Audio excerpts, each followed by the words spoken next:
সাহাবা কেরাম আজমাইনরা জিজ্ঞেস করলেন, ইয়া রাসূলুল্লাহ, ওই ব্যক্তি আমাদেরকে আপ্যায়নও করলেন না, বসতেও দিলেন না, আমাদের সম্মান কদর কিচ্ছুই করলেন না, মেহমানদেরকে আমাদেরকে একটু পানি পর্যন্ত দিলেন না, আমরা সেখান থেকে চলে আসলাম, আপনি তার জন্য এত দোয়া করলেন।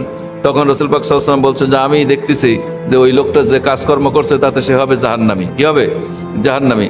অতএব দুনিয়ায় তাকে ধন সম্পদ আরও দেওয়া হোক, আর কিছুদিন তাকে হায়াত বৃদ্ধি করে দেওয়া হোক, তাহলে কিছুটা দিন হয়তো শান্তিতে থাকলেও থাকুক।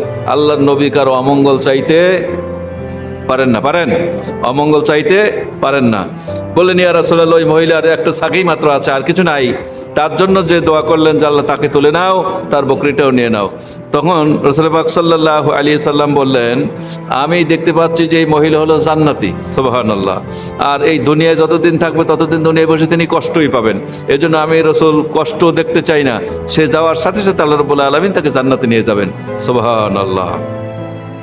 যারা আল্লাহর পথে তাদের সম্পদ ব্যয় করে, তাদের উপমা একটি বীজের মতো, যে বীজ উৎপন্ন করলে 60টি শীষ হয়।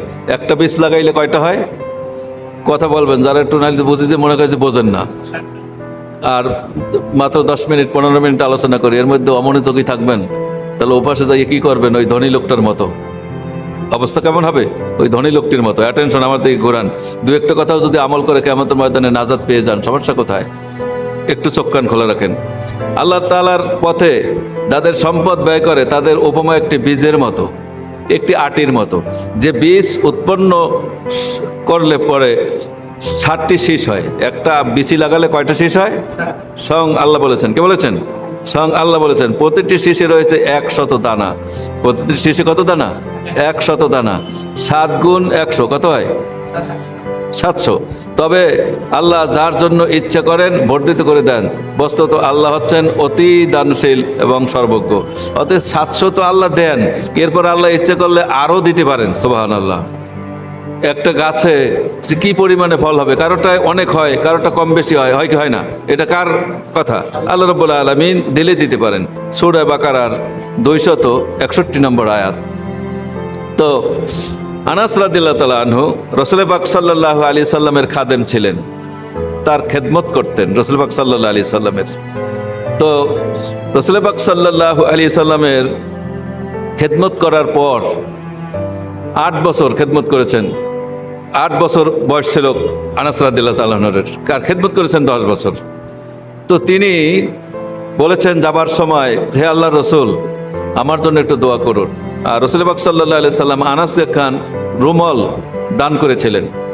রুমাল বোঝেন তো? গ্রাম্য মানুষ যারা, তারা আবার বাংলা না বুঝলে ভালো হবে কি, ইংরেজিটা বোঝে ভালো। হ্যান্ডকারচিপ, এটা বোঝে সবাই, হ্যান্ডকারচিপ, এটা দিয়ে দিলেন। কিন্তু আনাস রাদিয়াল্লাহু তাআলা আনহু এইটাকে কোনোদিনও ধোন নাই। সুবহানাল্লাহ। তো করেন নাই কোনোদিনও। এটা যখনই ময়লা হয়ে যেত, এটাতে রসুলের পসিনা অর্থাৎ রসুলের ঘাম মুছতো। যখনই এইটা ময়লা হয়ে যেত, চুলোর ভিতরে দিত। আরবিতে চুলোকে উনুন বলে, উনুনের ভিতরে দিয়ে দিত। চুলোর ভিতরে দিয়ে দিলে সব ময়লাগুলো পড়ে যেত, রুমালটা আবার নিয়ে আসতো। সুবহানাল্লাহ। এই আনাস বলেছিল যে, আনাস বলছে আমি যে 10 বছর রসুলের খেদমত করলাম, এই 10 বছরের ভিতরে রসুল যদি আমাকে জুতা আনতে বলতেন আমি স্যান্ডেল এনে দিতাম, আমাকে যদি বিছনা লাসতে বলতেন আমি ঘুষেই রাখতাম। ছোট মানুষ তো বুঝতে পারতেন না, কিন্তু রসুল আমাকে কখনো একটা ধমক দেন নাই যে এটা কেন করো নাই, ওটা কেন হয় নাই। সুবহানাল্লাহ। যায়েদ রাদিয়াল্লাহু তাআলা আনহু ছোট্ট সাহাবা ছিলেন। এই যায়েদ, তাকে রাসূল পাক সাল্লাল্লাহু আলাইহি সাল্লাম লন্ডন থেকে জামা নিয়ে আসতে বলেছিল। যায়েদ পথিমধ্যে গিয়ে দেখছেন ছেলেরা খেলা করে, তিনিও খেলায় অংশ নিলেন। রাসূল পাক সাল্লাল্লাহু আলাইহি সাল্লাম অপেক্ষা করে দেখলেন যায়েদ আসছে না, নিজে সেখান থেকে গিয়ে সওদা দোকান থেকে নিয়ে আসলেন। নিয়ে আসার পরে যখন ওই মাঠের পাশ দিয়ে যাচ্ছে, যায়েদের চোখে আল্লাহর নবীর চোখে চোখ পড়েছে। যায়েদ তো হতচকিত হয়ে উঠলেন, কিন্তু রাসূল পাক সাল্লাল্লাহু আলাইহি সাল্লাম মুস্কি হেসে বললেন, যায়েদ, তোমার খেলা শেষ হইলে তুমি বাড়ি এসো। সুবহানাল্লাহ। আদর্শ পৃথিবীর কোনো লেলিন, কোনো মাওসিতুন, কোনো কালমার্স, কোনো ডারউইন, কোনো হেগেল দেখাতে পারে নাই। একমাত্র যেটা দেখিয়েছিল মুসলিম লিডার জনাবে মুহাম্মদ রাসূলুল্লাহ সাল্লাল্লাহু আলাইহি ওয়াসাল্লাম। তো এই যায়েদ রাসূল পাক সাল্লাল্লাহু আলাইহি সাল্লামের কাছে বললেন, ইয়া রাসূলুল্লাহ, আমার জন্য একটু দোয়া করুন, আমাকে যেন আল্লাহ সন্তান এবং সম্পদে বরকত দান করেন।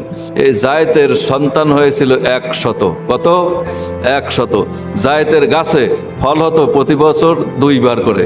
মাঝে মাঝে 2টা গাছে 2 বার ফল হয় না? ওই যায়েতের গাছে 2 বার করে ফল হতো, ডবল ফল হতো। সুবহানাল্লাহ।